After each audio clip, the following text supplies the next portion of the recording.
और व्यक्ति की मृत्यु भी इन्हीं 7 दिनों में होती है। रविवार से लेकर के शनिवार,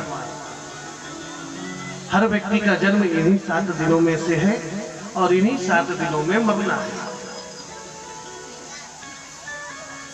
जिस दिन महाराज परीक्षित को श्राप मिला तो ये श्राप मिला कि 7 दिन के बाद, यानी महाराज परीक्षित को मौका मिला,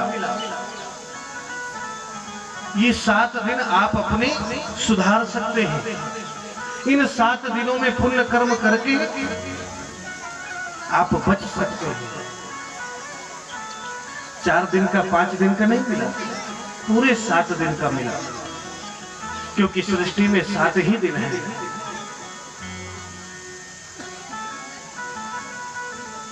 ये 7 दिन प्रत्यक्ष रूप से हमारे लिए साक्षी होते हैं, गवाह होते हैं। कथा का प्रारंभ किस दिन से हुआ मालूम है?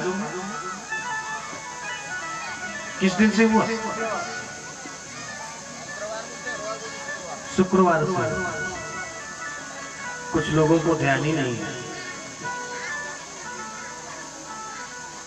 अरे दिन का ध्यान कौन रखे? हाँ? आजकल तारीख का ध्यान रहता है।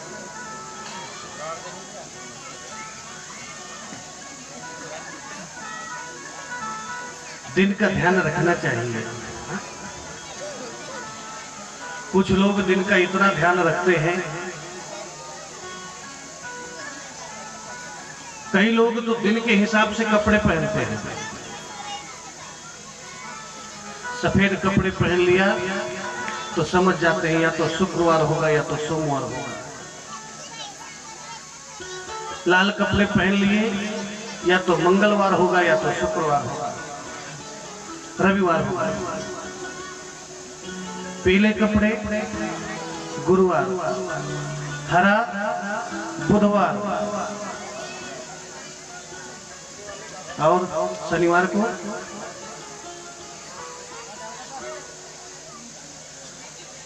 अपनी स्वेच्छा से पहन सकते हैं। नीला पहने, काला पहने, परंतु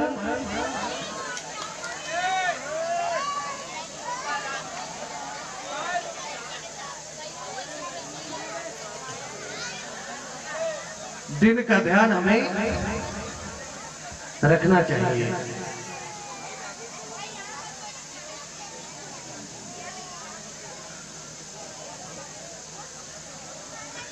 बड़े ध्यान से श्रवण करेंगे।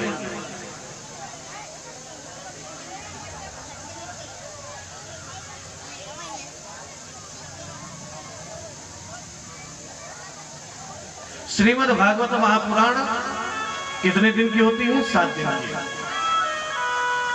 इन्हीं 7 दिनों में ही व्यक्ति को मरना भी है। और जब व्यक्ति मर करके जाता है, अगर सोमवार के दिन, बड़े ध्यान से सुनेंगे, पंडाल के बाहर जो हो रहा है उधर ध्यान नहीं देना है, पंडाल के जो अंदर हो रहा है उस पर ध्यान देना है। क्योंकि ये तो हम बाद में भी देख सकते हैं, लेकिन ये कथा 2 ही दिन की बची है, आज और कल। अगर कल तक हमने अपना समय इसमें गंवा दिया तो परसों से फिर यही देखते रहना है साल भर।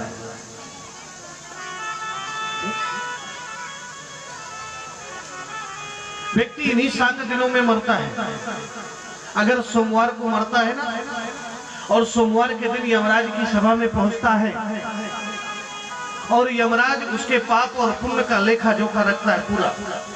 इसने कितना पुण्य किया और कितना पाप किया। इसने बहुत पाप किया है, इसको नरक में डालो। अगर सोमवार के दिन उसको नरक में डाला जाता है तो सोमवार का दिन खड़ा हो जाता है, आज इसको नरक में मत भेजो। क्यों? आज इसको नरक में इसलिए मत भेजो क्योंकि इसने सोमवार के दिन कथा सुनी थी। यमराज जी रुक जाते हैं, ठीक है कोई बात नहीं, मंगलवार के दिन भेज देंगे। मंगलवार के दिन जब नरक भेजने को तैयार हुए तो मंगल का दिन उस दिन खड़ा हो जाता है, आज मत भेजिए। क्यों? आज के दिन इसने भागवत की कथा सुनी थी। और ऐसे करके 7 दिन क्रम से खड़े होकर के उसको नरक से बचाते हैं, और 8वां दिन आता नहीं और उसको नरक में जाना नहीं पड़ता। इसलिए श्रीमद् भागवत महापुराण 7 दिन की होती है। भागवत महापुराण अगर हमारे मुख से निकल जाए, भागवत शब्द ही निकल जाए, तो ही बहुत बड़ा पुण्य मिल जाता है। एक संत कहते हैं, बोले महाराज भा शब्द निकलता है ना जब मुख से, तो भाग्य कहते भाग्य खुलत जीवन के। भागवत शब्द जब हम बोलते हैं तो जैसे ही भा शब्द निकलता है तो भाग्य कहते भाग्य खुलत जीवन के, गाते कहते गुमान गिर जाते हैं, वाके कहते वरण होत विष्णु भक्त, ताके कहते नर नरक तर जाते हैं। भागवत पाठ करत भागवत पाठ सुनत, भागवत मनन से सिद्धि मिल जाते हैं। ये भागवत सुनने से जीवन भर के पाप नष्ट हो जाते हैं। ये भागवत सुनने से हमें सिद्धि की प्राप्ति होती है। ये भागवत हमें मोक्ष प्रदायिनी भागवत है, इससे मोक्ष की प्राप्ति होती है। इसीलिए हमें भागवत महापुराण सुनना चाहिए, भागवत महापुराण का चिंतन करना चाहिए, भागवत महापुराण का मनन करना चाहिए। ऐसे नहीं सुनना कि कुछ शब्द सुने और कहीं से थोड़ी आवाज आई तो फिर उधर देखने लगे, फिर थोड़े शब्द सुने फिर कहीं दूसरी तरफ देखने लगे। एकाग्र मन से कथा सुननी है, और मात्र 2 ही दिन की कथा शेष है, आज और कल की। इसके बाद फिर कब भगवान की कृपा होती है और कब हमें कथा सुनने का अवसर मिलता है, ये बिल्कुल निश्चित नहीं है। हा? आप लोगों ने मध्याह्न की कथा में भगवान कृष्ण ने किस प्रकार से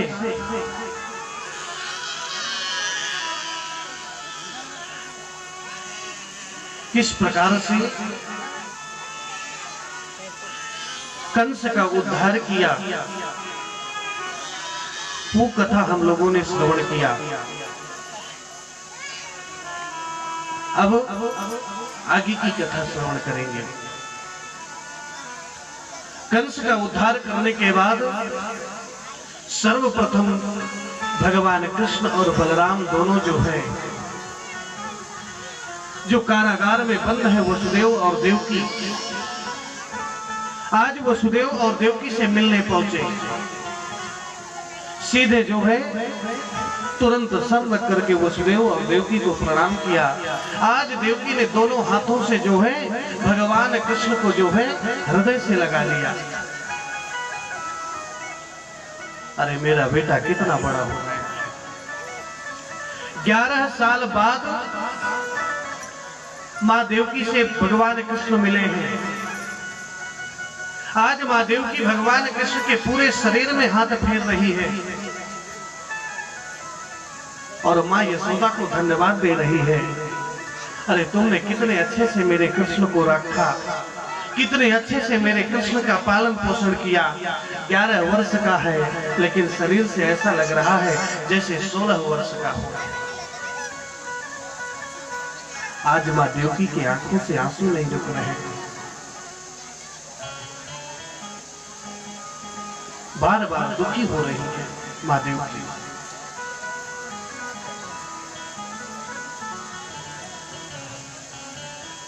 भगवान कृष्ण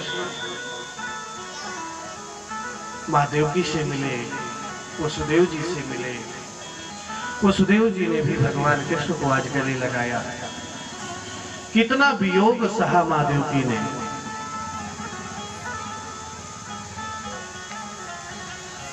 छह पुत्रों को अपने सामने मरते हुए देखा,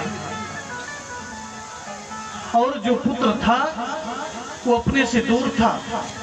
11 वर्ष बाद आज पहली बार अपने बच्चे से मिल रही है। क्या स्थिति होगी माँ देवकी की, विचार कीजिए।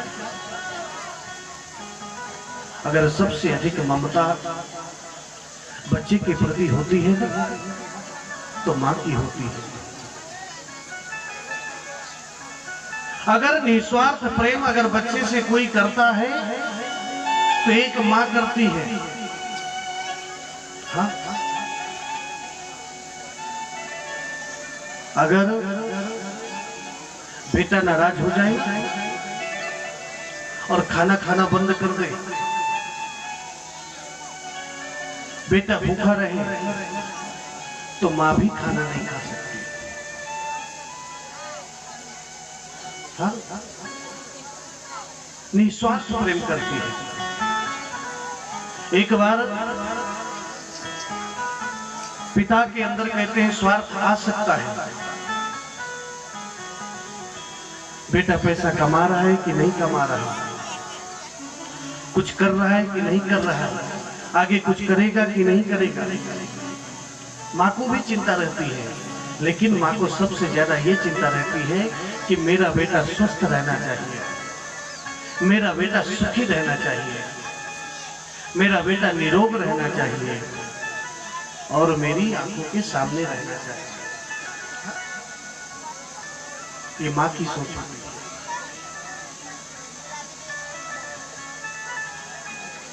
लेकिन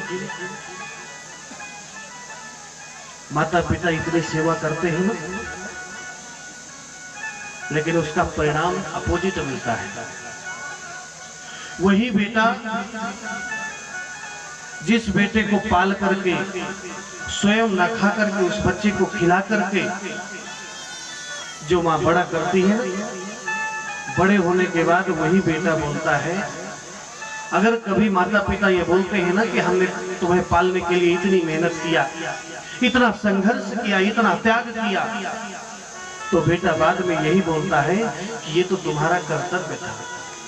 हा? अगर माता पिता का कर्तव्य है बेटे का पालन करना, तो बेटे का भी कुछ कर्तव्य होता है कि नहीं?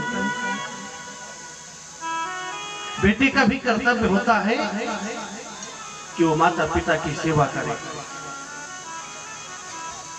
भगवान भोलेनाथ उस बेटे को सबसे बड़ा भाग्यवान माता पार्वती से कहा कि जो बेटा माता पिता और गुरु का कहना मानता है, आज्ञा मानता है। सुनु जननी सोई सुत बड़ भागी, जो पितु मातु वचन अनुरागी। जो माता पिता की आज्ञा का पालन करता है वो सबसे भाग्यवान बेटा होता है, और जो माता पिता की अवहेलना करता है वो सबसे दुर्भाग्यवान बेटा होता है। और यही यथार्थ है।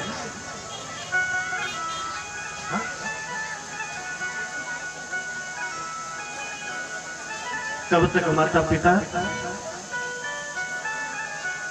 सब कुछ भूल जाते हैं। अगर बेटा कहीं बाहर कमाने चला जाए ना और कमा करके आए, तो मां से ये मतलब नहीं रहता कि कितना पैसा लाया है। मां सीधे बेटे से मिलती है तो पहला शब्द यही बोलती है, बेटा तुमने कुछ खाया कि नहीं, पहले भोजन कर। दिन में अगर दो बार 3 बार बात नहीं हो जाएगी ना, बेटा तुमने कुछ खाया कि नहीं, स्वास्थ्य ठीक है कि नहीं, जब पूरा हालचाल जब तक नहीं जान लेगी तब तक मां निश्चिंत नहीं रह सकती।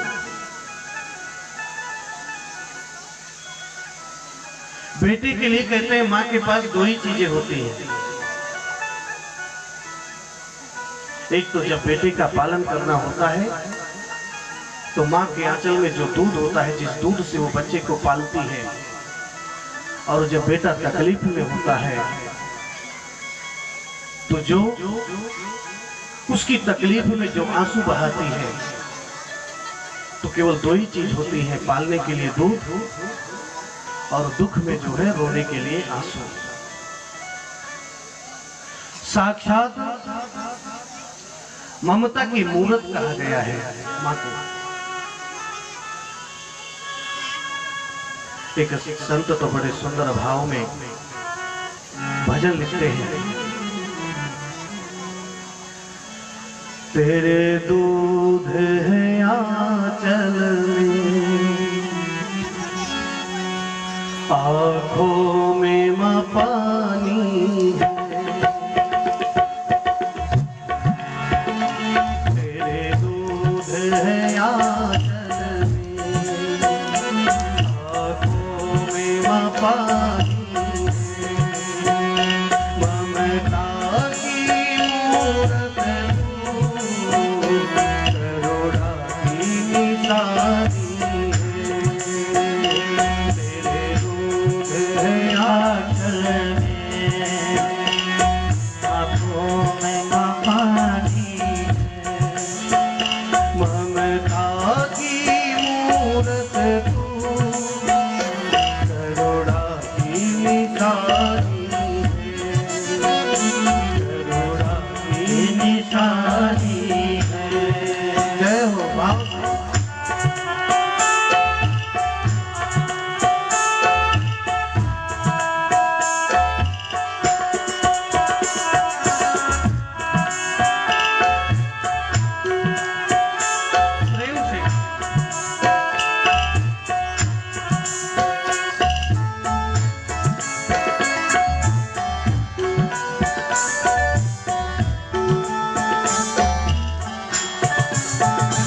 बच्चे का जन्म होता है ना,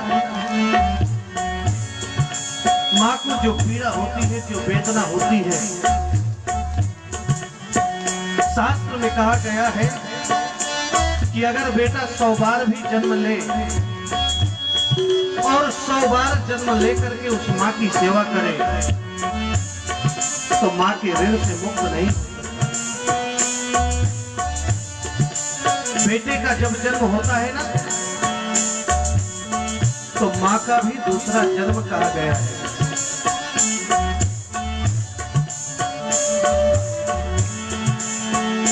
कितने ही दर्द सहे इंसान को जन्म दिया, कितने ही दर्द सहे, विचार कीजिए, इंसान को जन्म दिया, अपने ही खून से मां हमको तूने सीख दिया, अपने ही खून से मां हमको तूने सीख दिया, संसार में तुझ जैसा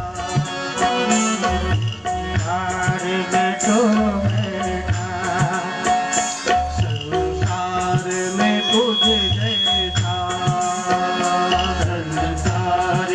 तुझे जैसा कोई और नादानी है, ममता की मूरत तू करुणा की निशानी, ममता की मूरत को करुणा की निशानी। सबसे बड़ा त्याग अगर कोई करती है तो मां करती है। छोटा सा बच्चा बार बार मलमूत्र कर रहा है, बार बार मां साफ कर रही है,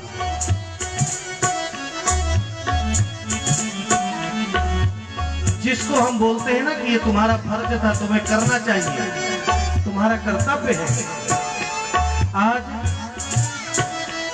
बार बार मलमूत्र करता है, बार बार माँ साफ करती है, जितनी बार रोता है उतनी बार गोद में लेती है। रात भर अगर वो बच्चा जगता है तो रात भर माँ उस बच्चे के साथ जगती है और फिर दिन भर काम करती है। जिस माँ का हम सम्मान नहीं करते, छोटी से छोटी शिक्षा अगर कहीं से हमें मिली है तो माँ से मिली है। कैसे खाना है, कैसे कपड़े पहनना है, कैसे सोना है, कैसे रहना है, कौन सिखाया? एक माँ सिखाई है। आज हम 20 वर्ष के हैं, 25 वर्ष के हैं, 50 वर्ष के हैं, लेकिन हम माँ की गोद से पल करके ही बड़े हुए। एकदम से 20 वर्ष के नहीं हुए। ये 20 वर्ष का करने के लिए एक माँ ने 20 वर्ष का समय दिया है। संस्कार तुम्हीं ने दिए, सिखाया और ज्ञान दिया। संस्कार तुम्हीं ने दिए, सिखाया और ज्ञान दिया। बच्चों की खुशी के लिए हर सुख का त्याग किया। बच्चों के सुख के लिए ज्ञान दिया। गुरुओं की गुरु तू ही, गुरुओं के तुझी तेरी अजब कहानी है। ममता की मूरत तू, करुणा की निशानी।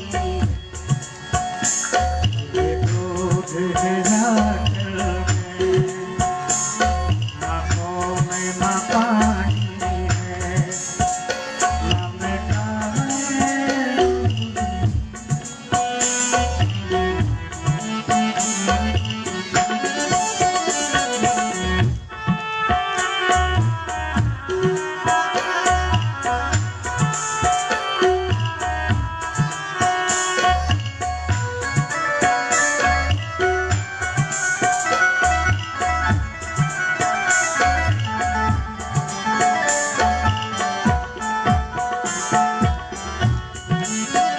ये वही माँ है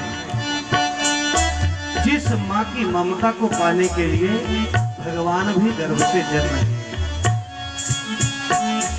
भगवान कृष्ण साक्षात परमेश्वर, जगत के ईश्वर, उस माँ को भी उन्होंने बनाया,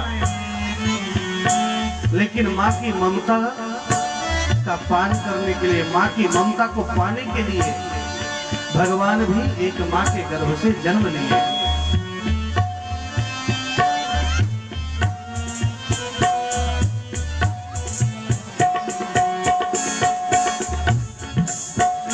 ममता का रस पीने प्रभु ने अवतार लिया।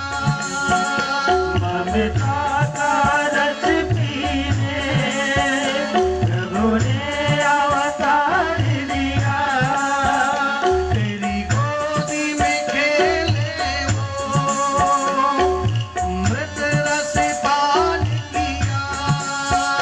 तेरी गोदी में खेले हो, अमृत रस पान किया।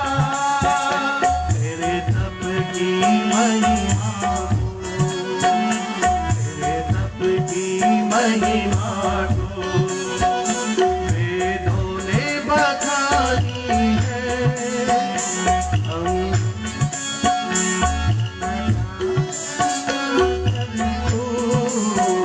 करुणा की निशानी है।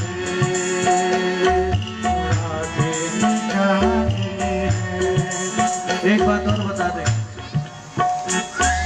इस दुनिया में सब कुछ मिल सकता है। दूसरी शादी भी होती है,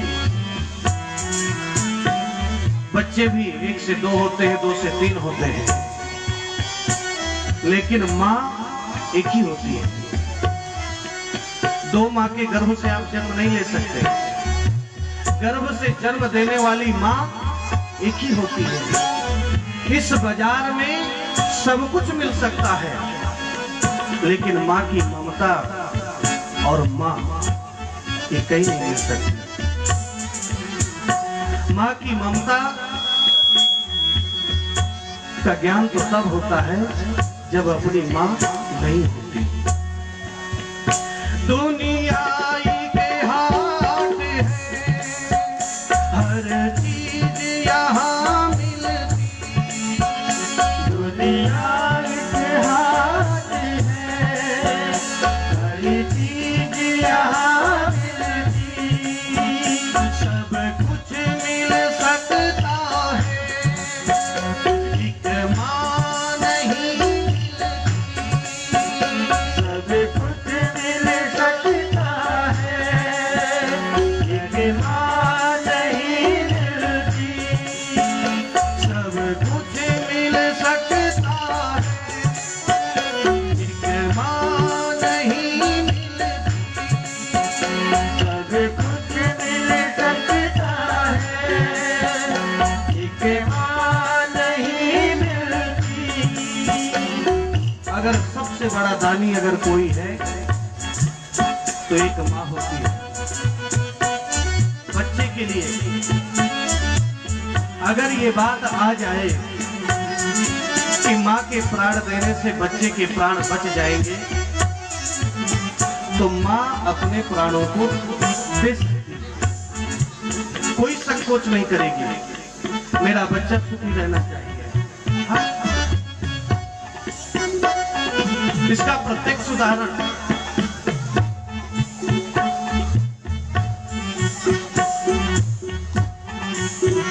एक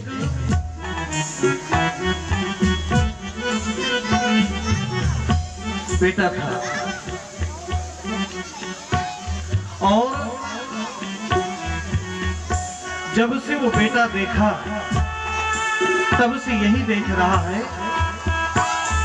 कि मेरी माँ जो है कानी है, एक आंख माँ को नहीं है। हर जितने भी उसके बच्चे थे, जितने दोस्त थे, सब यही बोलते कि तेरी माँ कानी है। माँ बस थी, पिता नहीं थे। लेकिन उस माँ ने मेहनत करके, मजदूरी करके, किसी के यहाँ काम करके, कैसे भी करके उस बेटे को पढ़ाया और पढ़ करके बड़ा हो करके वो बेटा एक अच्छी नौकरी में चला गया और नौकरी भी करने लगा। तो कहाँ? शहर में। जो शहर संस्कारहीन होते हैं, शहर में ही शादी हो गई और शहर में ही रहने लगा। और वो जो बूढ़ी माँ है ना, एक आंख से कानी है, वो माँ गांव में रह रही है। बार बार वो माँ अक्सर जिद करती, बेटा मैं भी आऊंगी तुम्हारे साथ, अकेले मेरी इच्छा नहीं होती यहाँ रहने की, मुझे भी ले चल, कम से कम अपने नाती पोतों के साथ खेलूं। और मैं तुम्हें नहीं देखती, नाती पोतों को नहीं देखती तो मेरा मन नहीं लगता यहाँ। बेटा जो है उसकी बातों को टाल देता, फिर आऊंगा, फिर कभी लेकर के चला जाऊंगा, अभी नहीं लेके जा सकता, अभी घर में जगह नहीं है या स्थिति नहीं है। बहुत समय व्यतीत हो गया। एक दिन माँ ने विचार किया कि बेटा नहीं मुझे बुला रहा तो मैं ही कम से कम चली जाऊं, और जब चली जाऊंगी तो वहां से वो मुझे निकाल थोड़ा देगा कि निकाल देगा। एक चिट्ठी में उसका पता लिखा था। आज उस बूढ़ी माँ ने उस पते को लेकर के जो है उस बेटे के घर चली गई, और जैसे ही माँ पहुंची, अब तो वापस तो कर सकता नहीं। बेटा तुरंत बोल दिया, अरे मैं बोला था कि मैं तुमको लेने आऊंगा, तुम बिना लिए अपने आप चली आई। ठीक है, एक किनारे का रूम दे दिया, इसमें रहो। अब वो वृद्ध है,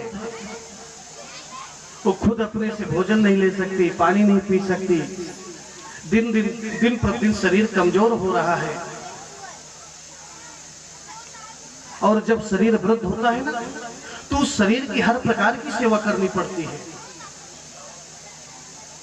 उसके कपड़े बदलने पड़ते हैं, सारी सेवा करनी पड़ती है। लेकिन जो बेटा और बहू थे ना, दोनों ने सुबह शाम के लिए एक नौकर रख दिया, नौकर सेवा करके चला जाएगा, हम ये हाथ नहीं लगाएंगे। क्यों? जब तुम छोटे थे तब माँ ने हाथ नहीं लगाया क्या? उस माँ ने न जाने कितनी बार तुम्हें स्नान कराया, तुम्हारा मलमूत्र साफ किया, और आज तुम्हें जो है अच्छा नहीं लग रहा? नौकर लगाने की जरूरत है? एक बात और बता दे, जब व्यक्ति वृद्ध हो जाता है, जब माता पिता वृद्ध हो जाते हैं, उसका ज्ञान तब तक हमें नहीं होता जब तक हम वृद्ध नहीं होते। जब माता पिता वृद्ध हो जाते हैं तो उनको न तो धन की इच्छा होती है, न सुख की इच्छा होती है, उनकी यही इच्छा होती है कि हम अपने बच्चों के पास रहें, बच्चे हमसे प्रेम से दो शब्द बोलें और हमारे दुख सुख को सुने। केवल इसी आशा से माता पिता बच्चे को पालते हैं। लेकिन आजकल वही बच्चे बिल्कुल नहीं कर सकते।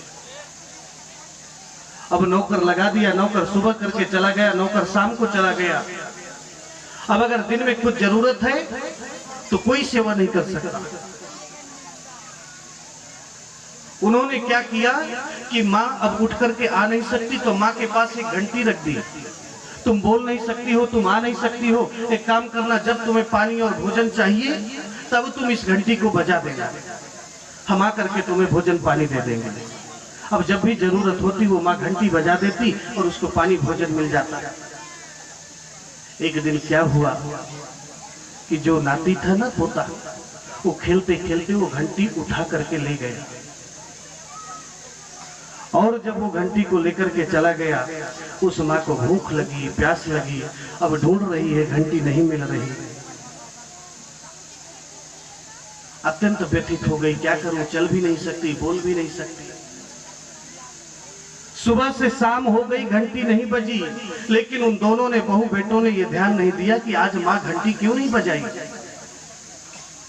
विचार कर लिया भूख नहीं लगी होगी, और वो भूख और प्यास के कारण दिन भर में और रात भर में तड़प करके जो है मर गए। दूसरे दिन जब बेटा रूम में पहुंचता है, देखा कि माँ तो नहीं रही, माँ के पास घंटी भी नहीं है। थोड़ा दुख हुआ, मैं माँ की सेवा नहीं कर पाया, लेकिन माँ के सिराने में एक चिट्ठी रखी थी। उस चिट्ठी को आज जो है उस बेटे ने खोल के पढ़ी। उस चिट्ठी में लिखा था, बेटा, मैंने जो बात आज तक तुम्हें नहीं बताई, आज मैं मरते समय बता करके जाना चाहती हूँ। तुम्हें जो बुरा लगता था, तुम्हारे जो दोस्त तुम और ये सब जो बोलते थे, तुम्हारी कानी माँ आ गई, एक आंख नहीं है, कानी है, और तुम जो है मुझे अपने पास नहीं रखते थे कि लोग देखेंगे कि इनकी माँ जो है कानी है, वृद्ध है। आज मैं ये बता दूं कि मेरी दोनों आंखें ठीक थी, लेकिन जब तेरा जन्म हुआ ना, तो तेरी एक आंख ठीक थी और एक आंख खराब थी। मैंने विचार किया कि तुम्हारे जो दोस्त होंगे, तुम्हारा जीवन बहुत बड़ा है, तुम्हें कुछ बोले, तुम्हें आगे कुछ तकलीफ आए, वो तकलीफ मैं सहन कर लूं और तुम्हें ना मिले, तो मैं जाकर के हॉस्पिटल जाकर के अपनी एक आंख तुम्हें दे दूं। तुम्हारी तो दोनों आंखें हो गई, लेकिन मेरी एक आंख चली गई। आज जैसे ही उस बेटे ने वो चिट्ठी पढ़ी, आज उसकी आंखों में आंसू आ गया। कितना बड़ा दान करके चली गई। उसी ने जीवन दिया, उसी ने पालन किया, उसी ने अच्छे संस्कार दिए, उसी ने मेहनत करके मुझे पढ़ाया, उसी ने मेहनत करके मुझे नौकरी लगवाई। और आज जैसे मुझे ये सारा सुख मिला, वैभव मिला, लक्ष्मी मिली, आज मैं उसी माँ को कमजोर, अपवित्र, वृद्ध, कानी, अनपढ़, गंवार ये समझ करके मैंने उसका त्याग कर दिया। अगर वो नहीं होती तो क्या मेरा जीवन होता? कितना बड़ा दान किया। दुनिया एक हाट है, हर चीज यहाँ मिलती। दुनिया एक हाट है, हर चीज यहाँ मिलती। सब कुछ मिल सकता है, एक माँ नहीं मिलती। सब कुछ मिल सकता है, एक माँ नहीं मिलती। ब्रह्मांड में ना दूजा, ब्रह्मांड में ना दूजा। अरे माँ, तुम्हारे बराबर इस दुनिया में, इस पूरे ब्रह्मांड में कोई दानी नहीं है। अरे जो हमारे पीछे सब कुछ दान दे दे, अपने सुखों का दान दे दे, अपनी धन संपत्ति सुख सब कुछ दे दे, शरीर, उससे बड़ा दानी कौन हो सकता है? अरे जिसने ये हमें जीवन दिया, ब्रह्मांड में ना दूजा, ब्रह्मांड में ना दूजा, ब्रह्मांड में ना दूजा, ब्रह्मांड में ना दूजा।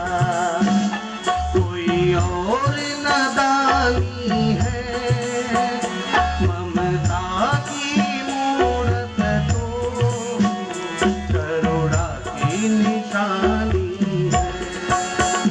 ममता की मूरत को करुणा की निशानी है।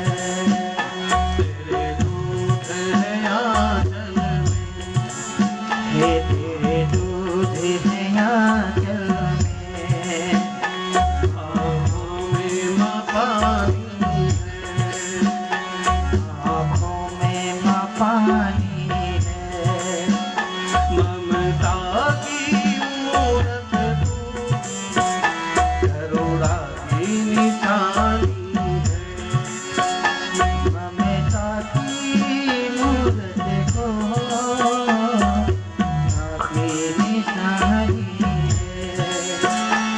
ममता की मूरत तू करुणा की निशानी है। ममता की मूरत को करुणा की निशानी है। करुणा की निशानी है। करुणा की निशानी है। आज भगवान कृष्ण जब उसी माँ से मिले, माँ देवकी से मिले, आज भगवान कृष्ण की भी आंखों से आंसू बहने लगे। माँ देवकी बार बार भगवान कृष्ण को गले से लगा रही है। आज माँ देवकी के आंखों से आंसू भी बह रहे हैं, और आज माँ देवकी के आंचल से दूध भी बह रहा है। 8 बच्चों को जन्म दिया, लेकिन एक भी बच्चे को गोद में लेकर के दूध नहीं पिलाया। कितना बड़ा दुख। माँ देवकी आज बार बार भगवान कृष्ण के शरीर में हाथ फेर रहे थे। यानी जीवन भर की जो ममता की जो प्यास है आज ही बुझाना चाहती है माँ देवकी कि मैं कितना मिल लूं अपने बेटे से। ऐसा ना हो कि फिर कोई ऐसा क्षण आ जाए कि मुझसे अलग हो जाए, और जैसे 11 साल तक अभी नहीं मिल पाई, फिर कभी ऐसा समय ना।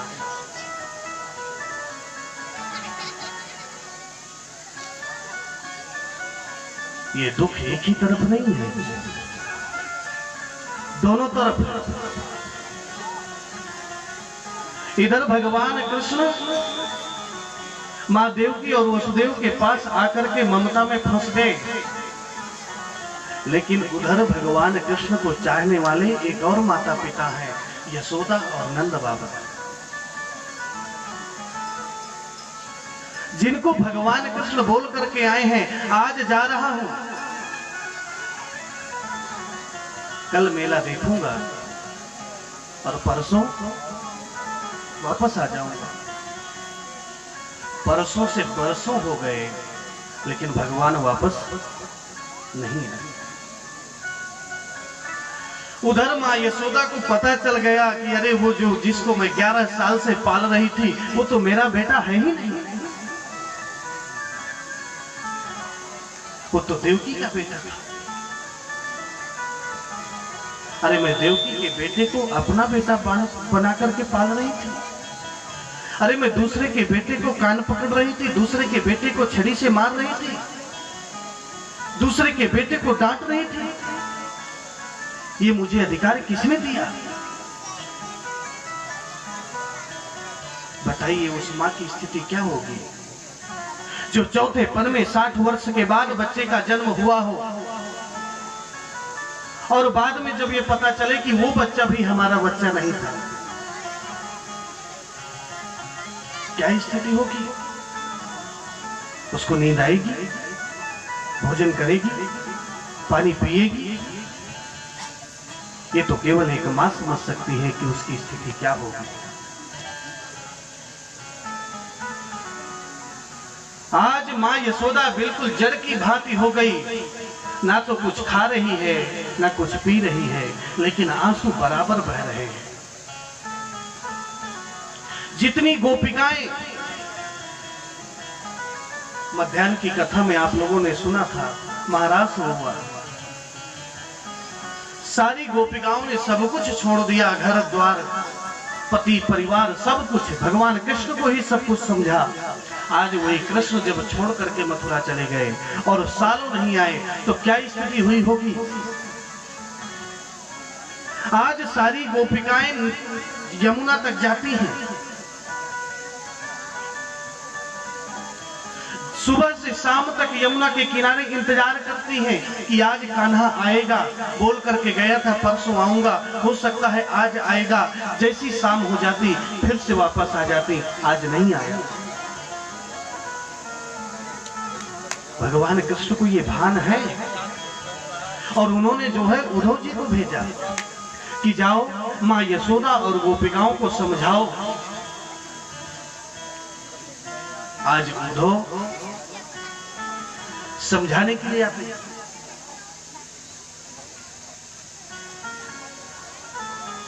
जैसे यमुना के किनारे उद्धव का रथ पहुंचता है, दूर से गोपिकाओं ने देखा, अरे उद्धव आ गया। पहले तो मन में ये हो गया कि भगवान आ गए, दौड़ करके देखा तो पता चले भगवान नहीं है, कोई दूसरा कोई है। वापस आ गई। आज उद्धव यशोदा माँ के महल में पहुंचता है, वहां की स्थिति बड़ी विपरीत स्थिति। यशोदा माँ पालने के पास बैठी है और पालने को हिला रही है। उद्धव जैसे ही नंद बाबा के पास पहुंचे, नंद बाबा आप हैं, और नंद बाबा और उद्धव की बातचीत होने लगी। माँ यशोदा ने आवाज लगाई, जोर से बात मत करो। क्यों? क्योंकि मेरा लाला पालने में सो रहा है, पालने में कोई नहीं है, खाली पालना। लेकिन मन में ये शंका है कि पालने में लाला है। और जब थोड़ी देर बाद जब होश आता कि अरे मैं तो स्वप्न देख रही हूँ, इसमें लाला तो है ही नहीं है, लाला तो मुझे कब का छोड़ करके चला गया। आज उद्धव माँ यशोदा को समझाने का प्रयास करते हैं। माँ यशोदा उद्धव से एक ही बात कहती है, उद्धव तुम मुझे समझा नहीं सकते और मेरी बात को तुम समझ नहीं सकते। उसका कारण है क्योंकि तुम माँ नहीं हो। अगर तुम माँ होते तो एक माँ के दर्द को समझते, इसलिए तुम मुझे समझाओ नहीं। जितने 11 साल तक जो मैंने सुख में बिताए, आगे जितना जीवन है मैं पूरा जीवन दुख में बिता दूंगी। लेकिन कोई ये सोचे कि समझा करके मेरे मन से मेरे लाला के ध्यान को हटा देगा, ये हो नहीं सकता। आज उद्धव गोपिकाओं के पास पहुंचते हैं, गोपिकाओं को समझाते हैं। गोपिकाएं भी जो है उद्धव को यही उत्तर देती हैं कि उद्धव तुम हमें समझाने का प्रयास मत करो।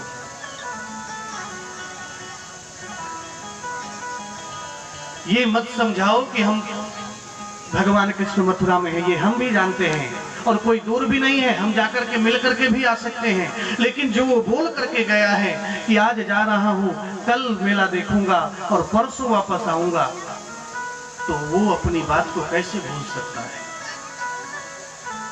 और अगर अपने हृदय से वो हमारे प्रेम को हटा सकता है तो हम भी हटा सकते हैं। हम यही रहेंगे, यही अपने प्राणों को छोड़ देंगे, लेकिन हम कृष्ण के पास मथुरा नहीं जाएंगे। उसको मिलने आना होगा तो यहां आएगा। और ये प्रेम की बात है, ये आपको समझ में नहीं आएगी। ये तो प्रेम की बात है उद्धव, ये तो प्रेम की बात है उद्धव।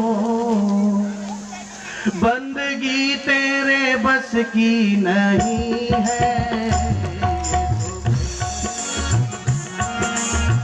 उद्धव, बंदगी तेरे बस की नहीं है। ये तो प्रेम की बात है उद्धव। बंदगी तेरे बस की नहीं है। ये तो प्रेम की बात है वो तो, बंदगी तेरे बस की नहीं है। होते हैं सो दे, यहाँ सरद के होते सो दे। आस की इतनी सस्ती नहीं है। ये तो प्रेम की बात है वो तो। जय हो, भाव से गाएंगे दोनों हाथ उठा के, हरि बोल।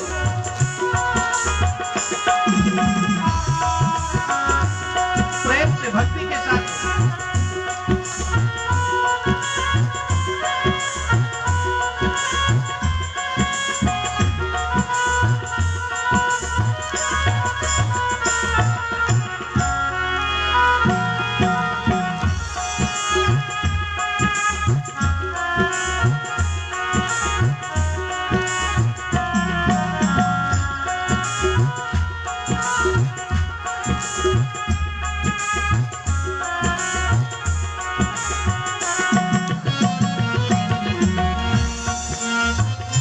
प्रेम वालों ने कब वह पूछा, उनकी पूजा में सुन ले उद्धव। प्रेम वालों ने कभी बच्चे पूछा, उनकी पूजा में सुन ले उद्धव। प्रेम वालों ने कब वह पूछा, उनकी पूजा में सुन ले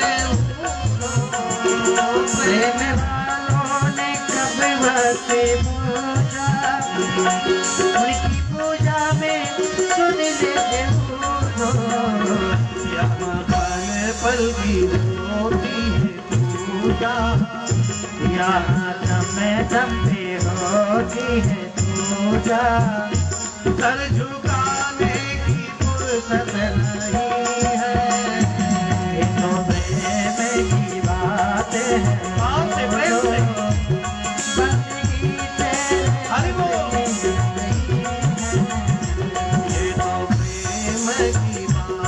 है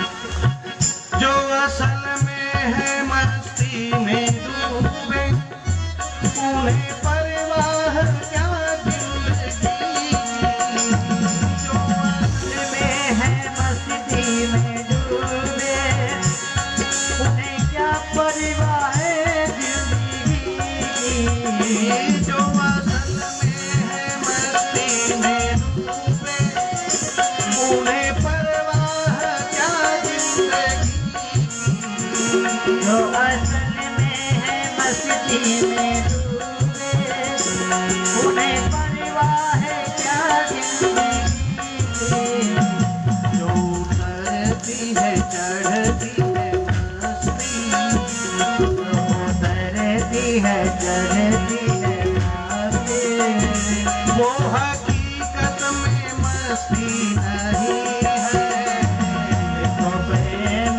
की बातें हैं वो तो बंदगी तेरे बस की नहीं है तो प्रेम की बातें हैं वो तो जय हो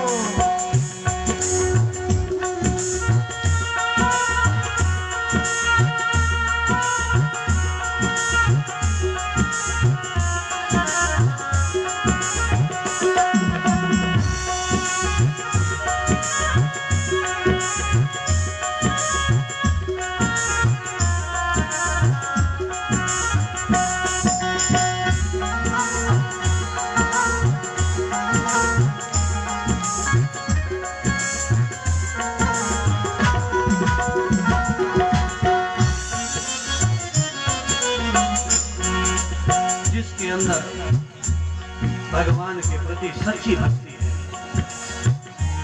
उसको केवल भगवान के सिवा कुछ भी अच्छा नहीं दिखेगा।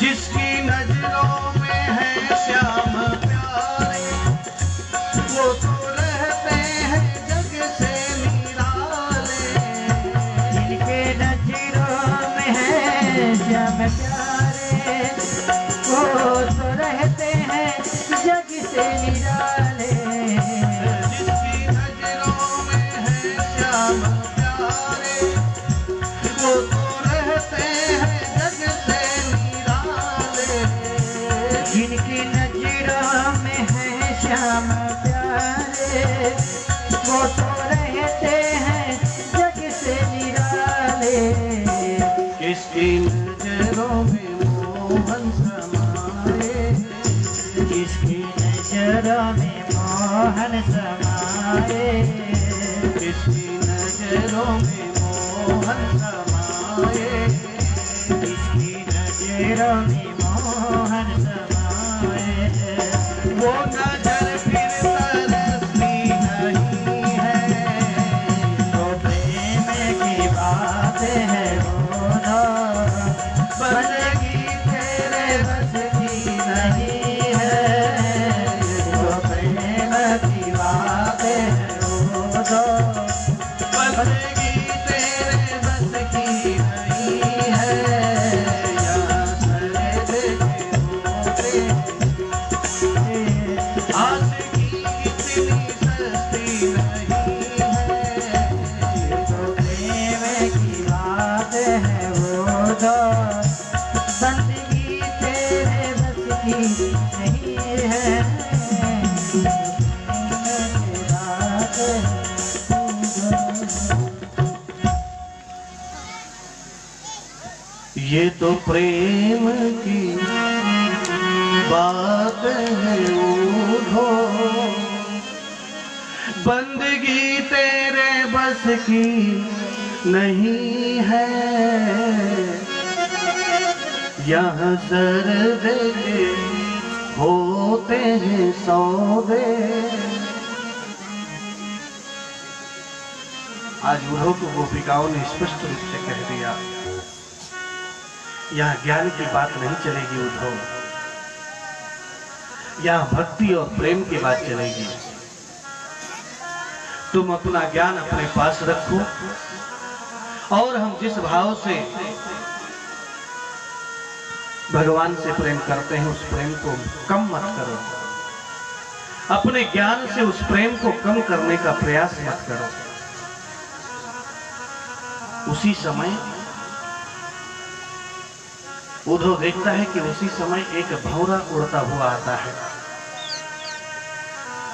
भौरा जानते हैं, भ्रमर काले रंग का होता है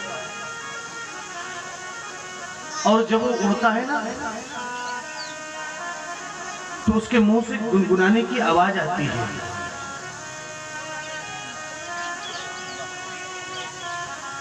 जब उड़ता है तो बन बन बन की आवाज करता है।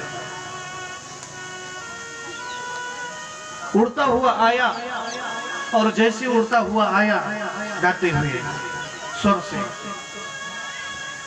गोपिकाओं ने उस भौरे की तरफ देखा और आज उस भौरे से ही गोपिकाएं कहने लगी, मधुप की तव बंधो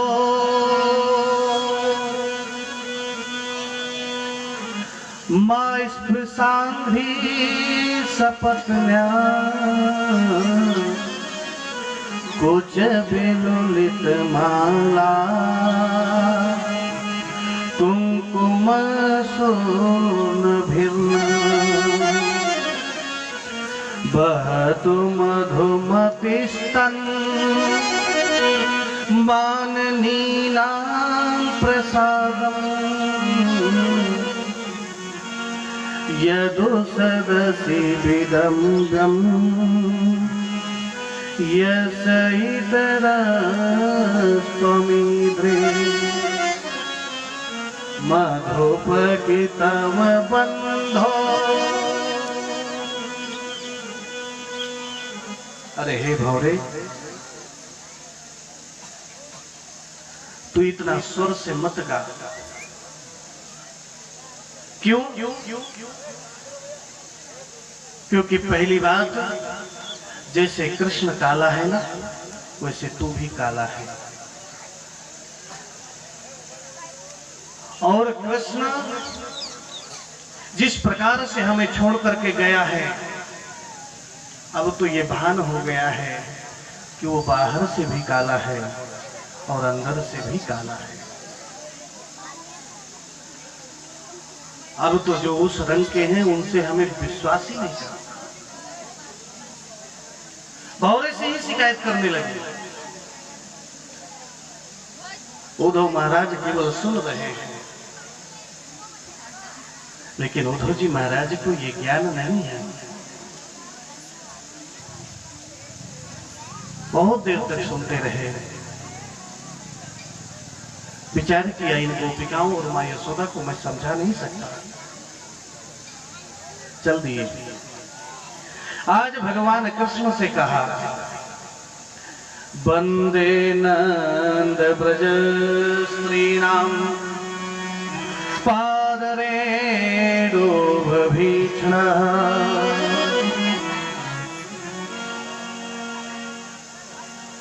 उस ब्रजभूमि को प्रणाम करके भगवान कृष्ण के पास आया और आज भगवान कृष्ण को जो है वो भी डांटने लगा। अरे तुम इतने निर्दयी कैसे हो सकते हो? अरे जिस माँ यशोदा ने इतना प्रेम से तुम्हारा पालन पोषण किया, जिन गो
बोलिए वृंदावन बिहारी लाल की।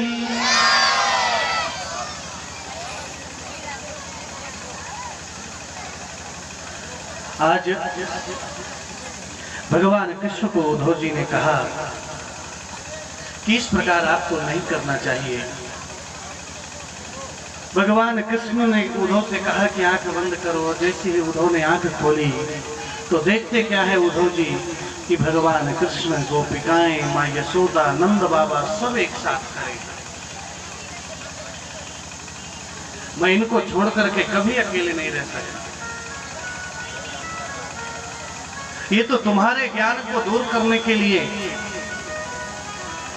जो तुम ज्ञान के ऊपर से भक्ति और प्रेम को कम कर रहे थे, उसको साबित करने के लिए सब मुझे करना पड़ा। आज उद्धव को यथार्थ का ज्ञान हुआ। भगवान कृष्ण कंस की जो पत्नी है अस्ति और प्राप्ति, बड़े ध्यान से सुनेंगे। अस्ति और प्राप्ति उनके पिता जरासंध। जरासंध का और भगवान कृष्ण का 17 बार युद्ध हुआ। बड़े ध्यान से सुनेंगे, विशेष करके हमारे बच्चे।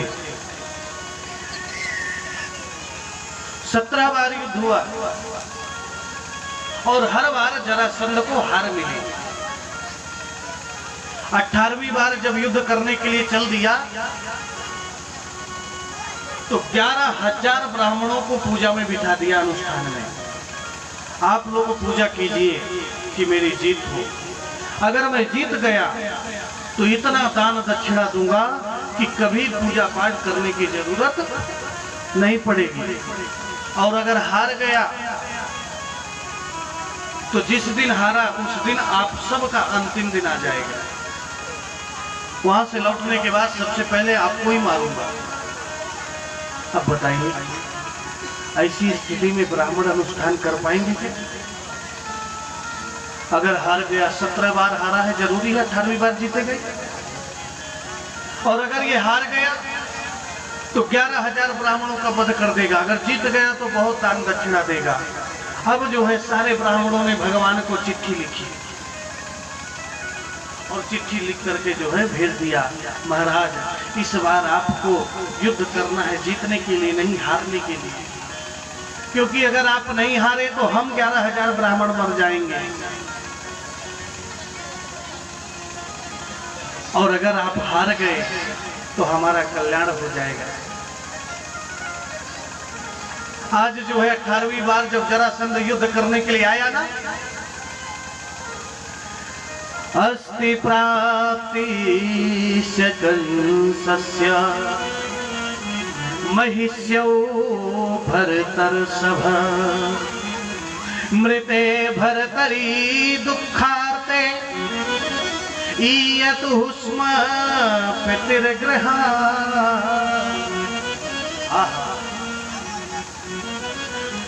जैसे युद्ध करने के लिए आया, भगवान ने पहली तैयारी बना ली। समुद्र के बीच में विश्वकर्मा को बोल करके द्वारिकापुरी का निर्माण करा लिया। और जैसे युद्ध करने आया, थोड़ी देर तक युद्ध किए और भगवान जो है युद्ध को छोड़ करके भाग चले, अंतर्ध्यान हो गए, द्वारिकापुरी पहुंच गए। अब जरासंध प्रसन्न हो गया, 18वीं बार मैंने हरा दिया। युद्ध को छोड़ करके भागे, इसलिए भगवान का एक नाम पड़ गया, रण छोड़ भगवान। बोलिए रण छोड़ भगवान की। और इस प्रकार से द्वारिकापुरी के राजा बन गए भगवान और द्वारिकापुरी में निवास करने लगे।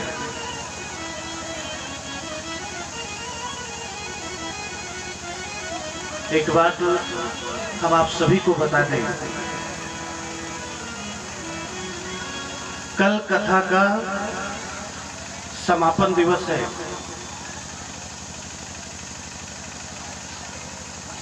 कल कथा का समापन हो जाएगा।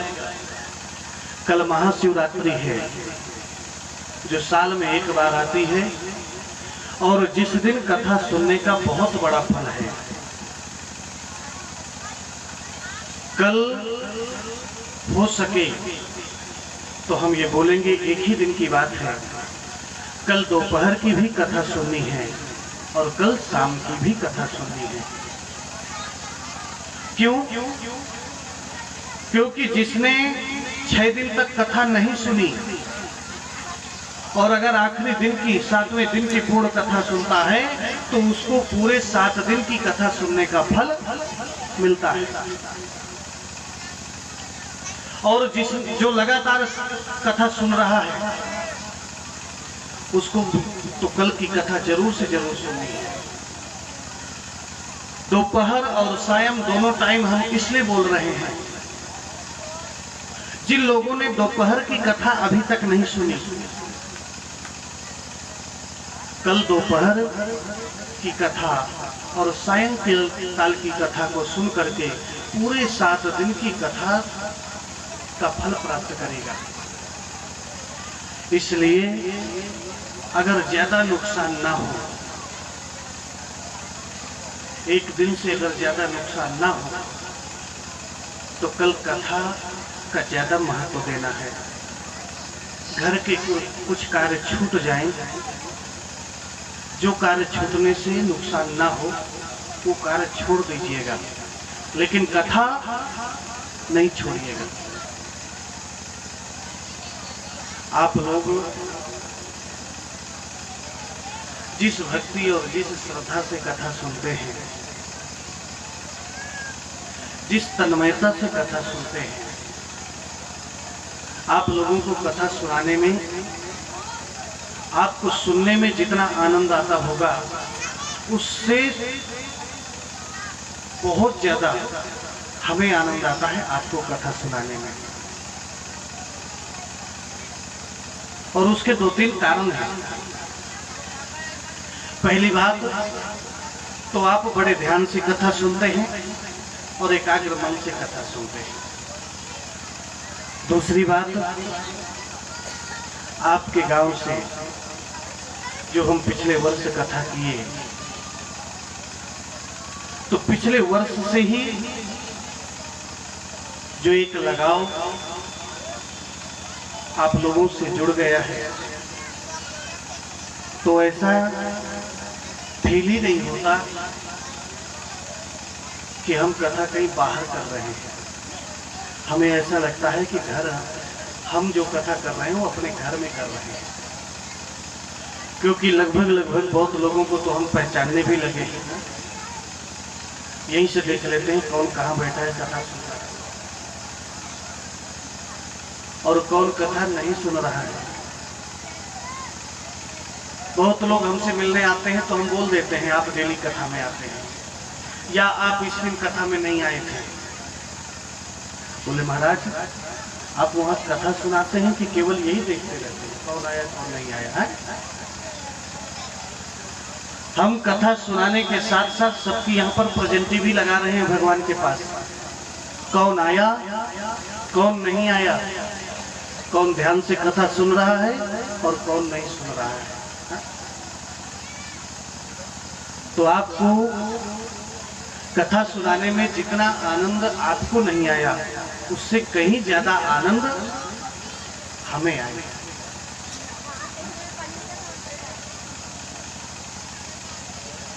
हम जब यहाँ पर कथा सुनाते हैं ना,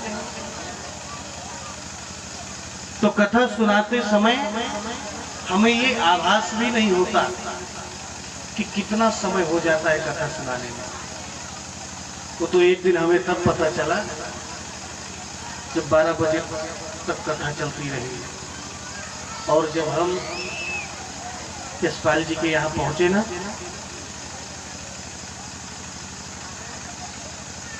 नाम तो नहीं लेंगे पर इशारा जरूर कर देंगे। कुछ लोग हमसे नाराज बैठे थे, बोले महाराज हम आपसे बहुत नाराज हैं। हमने कहा क्यों? वो समझ जाएंगे कि इनकी बात हो रही है। बोले हम 12 बजे के बाद भोजन नहीं करते।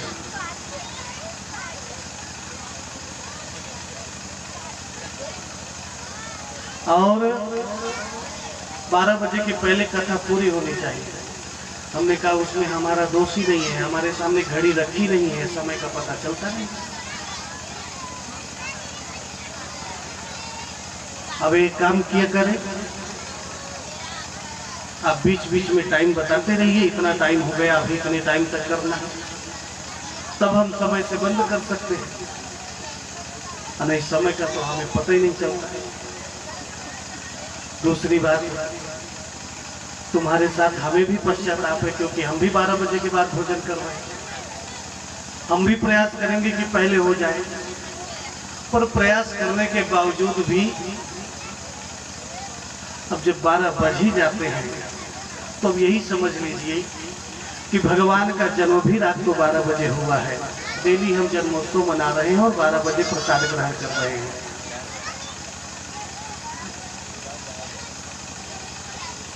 समझदार भी बहुत है, तुरंत समझ भी गए। बोले महाराज ठीक है 1 बजे तक कीजिए, सुंदर 12 बजे की आरती करके भोजन प्रसाद ग्रहण करेंगे। हाँ,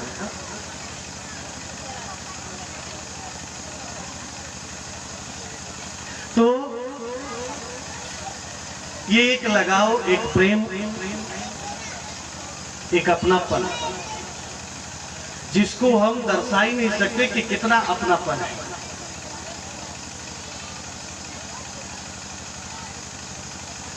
शिवन घाट नाम आते ही ये हो जाता है कि अपना गांव।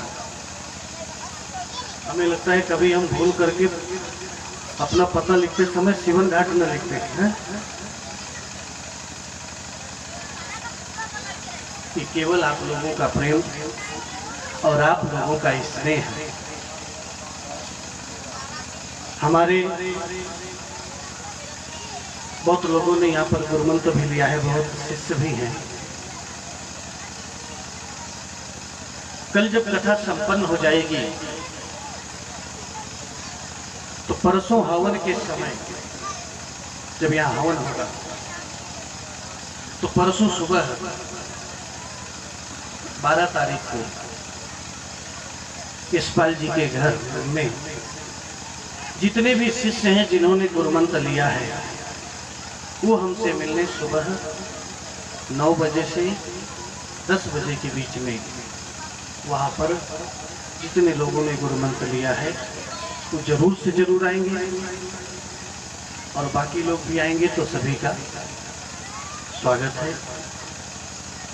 और उनको तो विशेष रूप से आना है, क्योंकि हमें ये भी जानना है कि गुरुमंत्र का जप कर रहे हैं कि नहीं, गुरुमंत्र याद है कि भूल गए, ये सारी जानकारी हमें लेना है।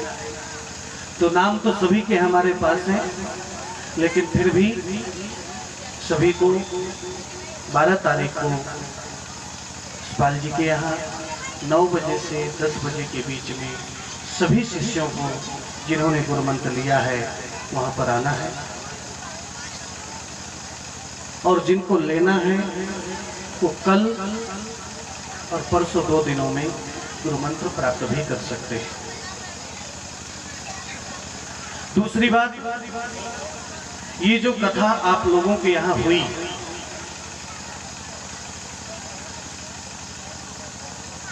ये पूरी कथा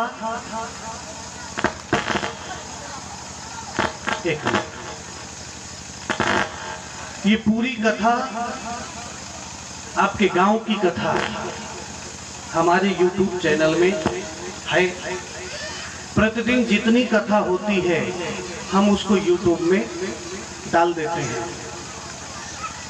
जो लोग, बहुत सारे लोग हमारे Facebook से भी जुड़े हुए हैं, उनको ये पूरी कथा लाइव दिखती है मोबाइल में। तो जिन लोगों, उन्हीं लोगों को दिखेगी जो लोग हमारे YouTube से भी जुड़े हुए हैं। ये कथा आप बाद में भी सुन सकते हैं, या आज की कथा आज ही रात में जो है YouTube में पड़ जाती है, दूसरे दिन आप वो कथा सुन सकते हैं। दूसरी जगह भी भेज सकते हैं कि हमारे गांव की कथा है और ये चैनल में YouTube में आ रही है, तो वो लोग जहां भी होंगे वहां से सुन सकते हैं। अगर जिन लोगों ने बड़ा मोबाइल लिया है जिसमें YouTube चलता है, उसको सामने YouTube खोल सकते हैं और हम नंबर बता देते हैं, उस नंबर से सर्च करेंगे तो हमारा चैनल आ जाएगा।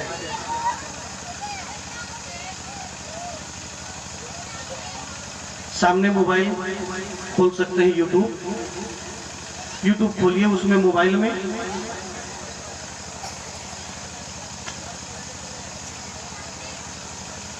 और जो लोग आपसे चैनल मांगते हैं उनको दे दीजिएगा। कुछ लोग जैसे मोबाइल नहीं लाए और उनको YouTube में हमारी भागवत, पूरी भागवत सुनना है 7 दिन की, जो हम शिवन घाट की ही भागवत, ये जो भागवत हो रही है इसी भागवत को हमने डाल करके रखा है।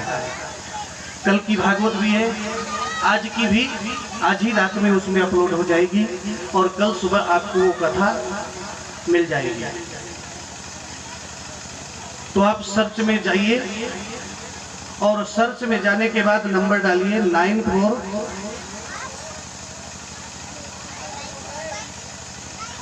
05 72 67 और 97। इसे सर्च कीजिए